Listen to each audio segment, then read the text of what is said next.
So imagine a university that existed, get this, 2,700 years ago, a place that was like a magnet for the greatest minds across the entire ancient world.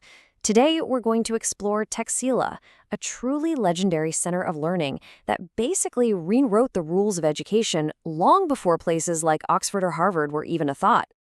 Now, to really get what made Taxila is so incredible, we have to just completely reset what we think a university is. I mean, forget about sprawling campuses, final exams, and fancy degrees. We're about to dive into a totally different way of thinking about higher education. So where in the world was this place? Well, it wasn't tucked away in a single building or on one campus. Instead, you've got to picture a whole city, a sprawling, buzzing city of knowledge, just humming with intellectual energy in the ancient region of Gandhara. And that right there is the key. Taxila wasn't some big, centralized institution. It was a dynamic, decentralized network of individual schools, almost like little academies, each one run by a master teacher who was the absolute best in their field. You know, its location was basically its superpower. It was sitting right at the crossroads of three major ancient trade routes, so it was always bustling. And merchants weren't just bringing goods. They were bringing new ideas, new philosophies, and different cultures from all over, creating this amazing melting pot for discovery. So as you can imagine, this unique setup didn't just attract local talent. Oh no, it turned Taxila into the intellectual capital of the ancient world. Its reputation was absolutely global. At its peak, Taxila had over 10,000 students. Now, for the ancient world, that number is it's staggering. It really tells you just how powerful its reputation was. This was the place to be if you were truly hungry for knowledge. And we're not talking about a regional school here. I mean, think about the dedication this took.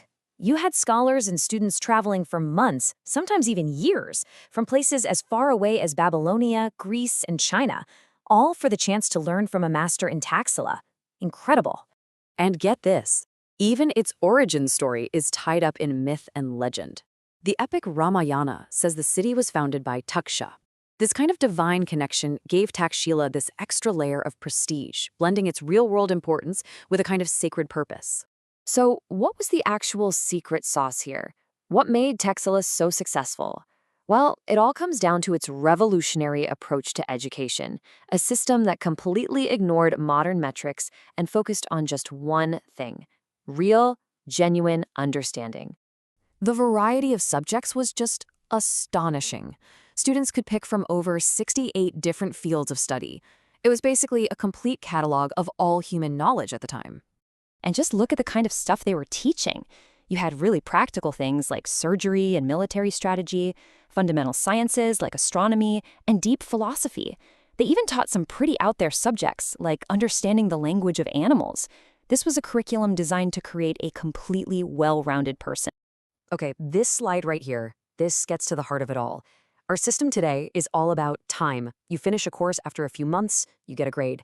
Taxila was mastery-based. You didn't move on until your teacher, who had total freedom, decided you were an expert. The goal wasn't a piece of paper, it was real, deep knowledge. And getting in was tough. I mean, really tough. First, you had to be at least 16. Then you had to pass an entrance exam so hard it weeded out everyone but the most brilliant and dedicated minds. If you made it, you got paired with a master for a totally personalized education. And graduation? That wasn't a set date. It happened when your teacher looked at you and said, "Okay, you're ready.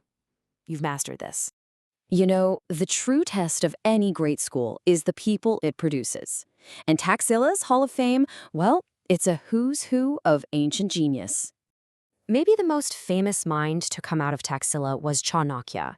This guy was a brilliant professor of political science who wrote the Arthashastra, a totally ruthless and practical guide to power, money, and running a state that leaders still study today. He was the ultimate kingmaker.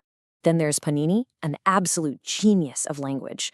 He wrote the Ashtadhyayi, which laid out the entire structure of Sanskrit grammar with such perfect mathematical logic that some people consider it one of the earliest forms of computer programming.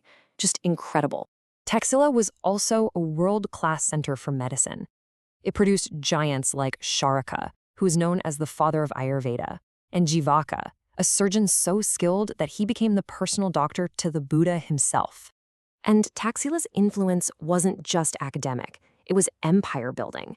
The founder of the great Mauryan Empire, Chandragupta Maurya, was educated right here. He was trained in war and politics by Chanakya.